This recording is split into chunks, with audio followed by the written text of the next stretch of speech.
महाराष्ट्र, बिहार, बंगाल, उत्तर प्रदेश, गुजरात, दिल्ली, हर जगह पे इस पार्टी ने सियासत में एक तहलका मचा रखा है। विपक्ष हो या सरकार हो, सबकी नींद इस पार्टी ने उड़ा रखी है। क्यों? उसकी एक वजह है, ये पार्टी किसी से समझौता नहीं करती। ये पार्टी जालिम की आंख में आंख डालकर बात करती है। इस पार्टी का एक एक रुकन किसी से नहीं डरता सिवाय अल्लाह के। इस चीज को खूब ध्यान में रख लेना। इस पार्टी का अदने से अदना रुकन किसी से भी नहीं डरता सिवाय अल्लाह के, क्योंकि ये एक वो वाहिद जमात है, ये जालिम से समझौता नहीं करती, इंसाफ की बात करती है। अस्सलामु अलैकुम वरहमतुल्लाहि वबरकातुहू। नमस्कार, बहुत बहुत शुक्रिया आप सभी साथियों का जो आपने अपना कीमती वक्त निकालकर आप लोग यहाँ पे आए। अब से तकरीबन 1 घंटे पहले भी मैं बोला था, तब कम लोग थे, और अब माशाअल्लाह बहुत अच्छी तादाद में आप लोग यहाँ पे जमा हुए हैं। और जब बैरिस्टर साहब जब यहाँ पे आएंगे तो और भी आबादी में इजाफा होगा। और हमारी आप लोगों से यही अपील है कि जैसे आप लोग यहाँ पे आए हैं, इसी तरह से अपने वोट का सही इस्तेमाल करें।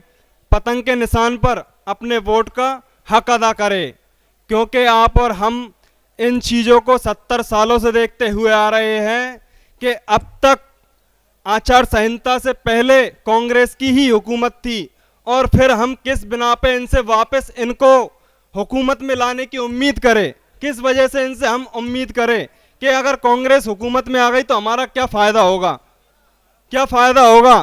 तो इसीलिए हमारे बीच में जो तीसरा विकल्प है वो मजलिस इत्तेहादुल मुस्लिमीन के रूप में आज हमारे दरमियान में आया है।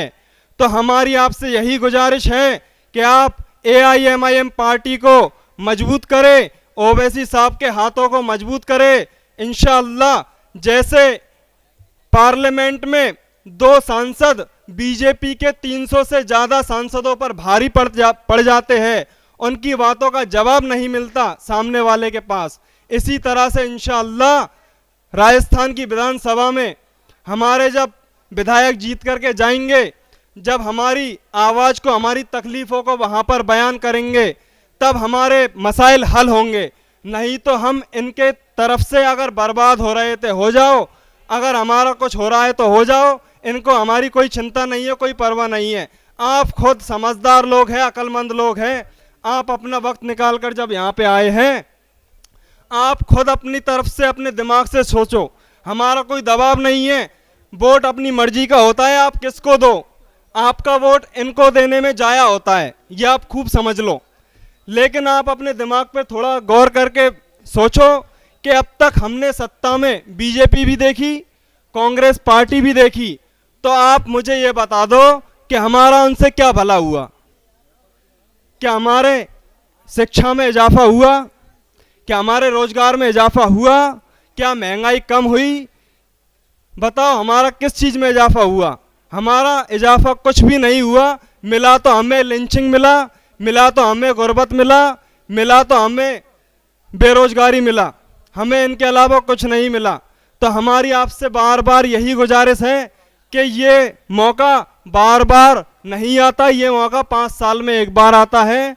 तो हमारी आपसे यही उम्मीद है कि अपने कीमती वोट का सही इस्तेमाल करें, और जब आपके कैंडिडेट जीत करके विधानसभा में जब जाएंगे तो इंशाअल्लाह मैं गारंटी से कह सकता हूं कि वो सिर्फ, अगर पंखीलाल जी होंगे तो वो सिर्फ गंगापुर विधानसभा की ही नहीं, राजस्थान के जिस कोने की अगर नाइंसाफ़ी का जहाँ पे मामला हो वहाँ तक की वो आवाज़ उठाने में सक्षम रहेंगे। ये हमारे उनसे उम्मीद है और ये हमारा आपसे वादा है। मजलिस इत्तेहादुल मुस्लिमीन पार्टी वो वाहिद जमात है कि ये नई पार्टी नहीं है। इस पार्टी का खिताब 65 साल पहले हुआ था। सालार मिल्लत अब्दुल वाहिद ओवैसी, एडवोकेट अब्दुल वाहिद ओवैसी 65 साल पहले इस जमात की संगे बुनियाद रखी थी शहर हैदराबाद में। वहाँ से 65 साल का सफ़र करके ये अब हिंदुस्तान के कोने कोने में ये जमात निकली है। महाराष्ट्र, बिहार, बंगाल, उत्तर प्रदेश, गुजरात, दिल्ली, हर जगह पे इस पार्टी ने सियासत में एक तहलका मचा रखा है। विपक्ष हो या सरकार हो, सबकी नींद इस पार्टी ने उड़ा रखी है। क्यों? उसकी एक वजह है, ये पार्टी किसी से समझौता नहीं करती। ये पार्टी जालिम की आंख में आंख डालकर बात करती है। इस पार्टी का एक एक रुकन किसी से नहीं डरता सिवाय अल्लाह के। इस चीज को खूब ध्यान में रख लेना। इस पार्टी का अदने से अदना रुकन किसी से भी नहीं डरता सिवाय अल्लाह के, क्योंकि ये एक वो वाहिद जमात है, ये जालिम से समझौता नहीं करती, इंसाफ की बात करती है। चाहे सामने लाख की भीड़ हो, लेकिन वो गैर हक पे है और इस पार्टी का एक नुमाइंदा हक पे है, तो वो उन सबको भारी पड़ जाएगा इंशाल्लाह। ये इस पार्टी की तारीख रही है। इस पार्टी को आप देख लो उठा करके, यूट्यूब पे, सोशल मीडिया पे कोई भी रिकॉर्ड आप चेक कर सकते हो। इस ओवैसी साहब की पार्लियामेंट की स्पीच देख लो या उनकी पब्लिक मीटिंग देख लो। इस पार्टी ने कभी जालिम से समझौता नहीं किया।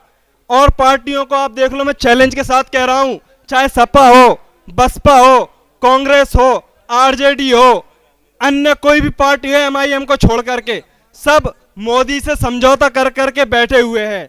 उनकी पहले सांठगांठ हो जाती है, चाहे कोई भी पार्टी हो सिवाय एआईएमआईएम पार्टी के। उसकी एक वजह है, वो लोग समझौता करके उनके ओवैसी साहब जैसे बोलते कि दूसरी पार्टी जब सत्ता में आ जाती है तो ये हमको भूल जाती है, और जो पार्टी सत्ता में रहती है उनकी गोद में जाकर के चाय पीने बैठ जाती है। ये होता है। यूट्यूब पे आप देख लो, कई सारी वीडियो मिल जाएंगी। आज राहुल गांधी जो दलील देते हैं कि मोदी ऐसा और मोदी वैसा, ओवैसी एआईएमआईएम पार्टी बीजेपी की बी टीम है, ये है, फला है, ढका है, उसका कोई एविडेंस या कोई चीज है इसके पास?